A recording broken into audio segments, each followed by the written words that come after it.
Bonjour, alors ce format un peu vlog pour vous montrer ce qu'est le quotidien d'un doctorant en philosophie et histoire de la physique, ce que je suis. Bon et bien, d'abord, c'est quoi mon travail? Alors je bosse sur la physique du début XXe siècle, ou fin XIXe, et plus particulièrement sur Henri Poincaré, un mathématicien et physicien.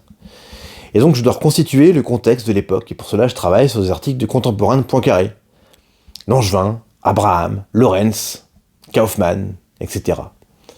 Et également sur des ouvrages et articles d'historiens des sciences. Voilà, parce que je ne suis pas le seul chercheur du domaine, et donc je dois me positionner par rapport aux autres. Et justement aujourd'hui, j'ai sur ma table de travail deux ouvrages d'un historien français des sciences qui s'appelle Olivier Darrigol, donc Relativity Principles and Theories from Galileo to Einstein, également Electrodynamics from Ampère to Einstein. J'ai aussi un bouquin de Henri Poincaré, Électricité et optique, de 1901, voilà, justement, dans lequel j'essaie d'étudier la lecture par Poincaré de la théorie de Lorentz.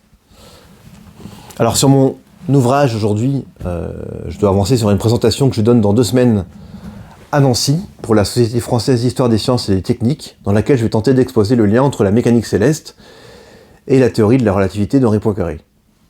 Car en effet, la théorie de Poincaré se situe à la jonction de divers problèmes que rencontre la théorie newtonienne, le mouvement de Mercure, par exemple, le mouvement de l'électron, et l'impossibilité de mettre en évidence le mouvement de la Terre par rapport à l'éther absolu.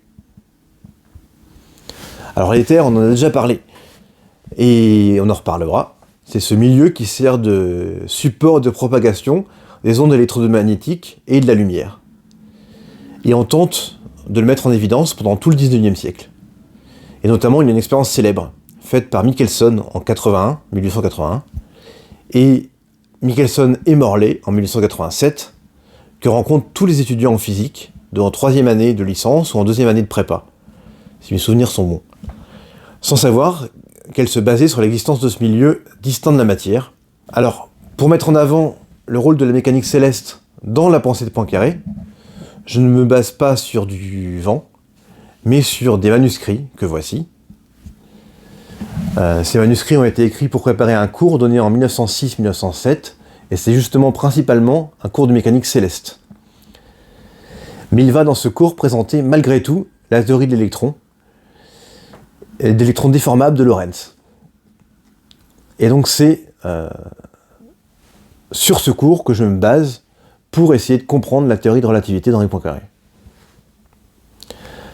Voilà, merci. Il y aura des nouvelles vidéos par la suite dans le format short comme d'habitude. Et à bientôt.